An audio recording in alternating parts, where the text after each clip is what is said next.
Good afternoon. I'm Kevin Noonan from the patent law and pharma weblog PatentDocs, patentdocs.org. And I'm here today with Aaron Smethurst of the U.S. Chamber of Commerce.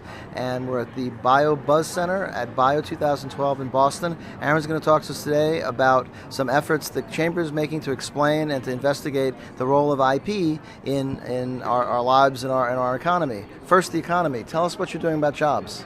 Well, Kevin, as you know, jobs is one of the most important things for the U.S. Chamber of Commerce, and intellectual property really does create a lot of jobs.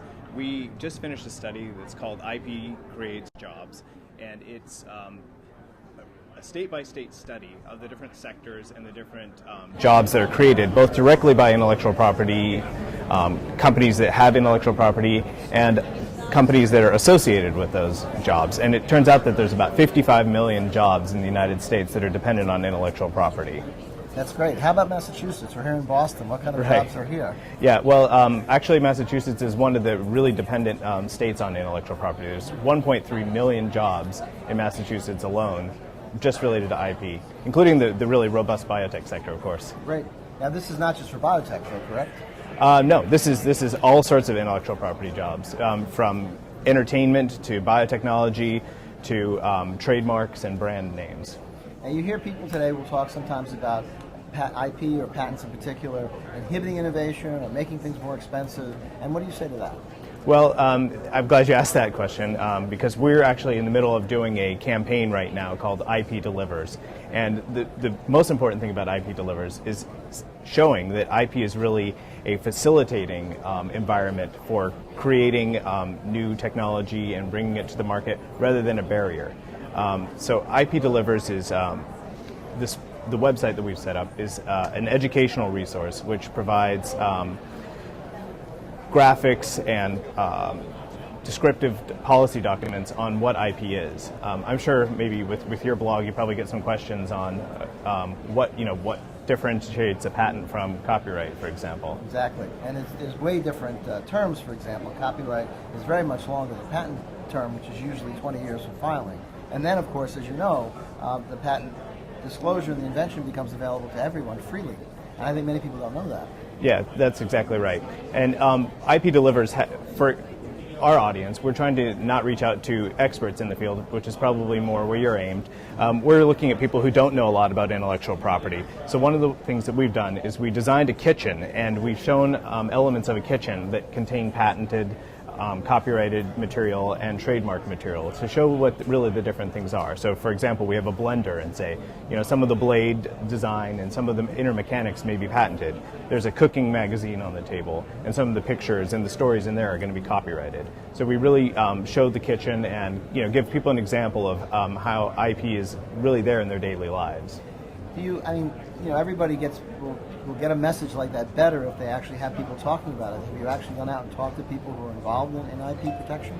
We have, and that's one of the really important reasons that we're here at the Bio Convention is there's so many innovative companies, small, medium-sized enterprises that really rely on intellectual property. We've gone and interviewed, last year we interviewed 6 biotech companies from including Chile, Canada, France, Switzerland, let's see, who was the other one? Japan. And we talked to them about what does IP matter to them. And every single one of them said, if we don't have IP, we really don't have a business. So we have those interviews on the IP Delivers website, and we've been really active here on the floor talking to people from even more countries this year. It's interesting because one of the things I find is that you don't want to be preaching to the choir. You don't want to be talking to people who understand it. Assuming, as I think some of the media would have us show, that a lot of people don't understand this, what efforts are you making to get that message out to the broader community? Right. So the IP Delivers is really targeted not just at the people here who already have a good understanding of intellectual property, but also to policymakers who may be looking for what they should be doing to make IP better, and also for people like you said, people who just hear the term intellectual property and think it means one thing, but want to find a reliable resource on how to understand IP better. So we're putting that out into the mainstream. We're going to start, we're actually officially launching IP Delivers. There's a temporary site right now, but the official launch is at the end of July, and we'll be starting to put out Facebook ads and advertising on websites. So we're going to have a pretty strong push to get it out there. So are you going to use traditional media as well as social media to do that? I think so. I mean, really our push is when we were looking into this whole issue, we found that so many people get their information these days from Facebook and from Twitter. And so we really decided, this is where we need to be. When people have a question, they say, well, what is IP? They go first online and they search for it. And if their friends have posted something about IP, then that's where they're going to get their information. So we decided we need to be in that space too. Yeah, it seems to me that one thing you could also do is make that connection that we talked about with jobs, because certainly in the present economy, people are concerned about that. And if you hear that IP and patents in particular are an impediment to that, people get the wrong impression and think that in fact that's hurting the economy and hurting jobs. And it sounds like your data shows the exact opposite. Yeah, you're absolutely right. And we've been very active in going out to the governors and going out to the different state associations and making sure that they have access to these numbers as well.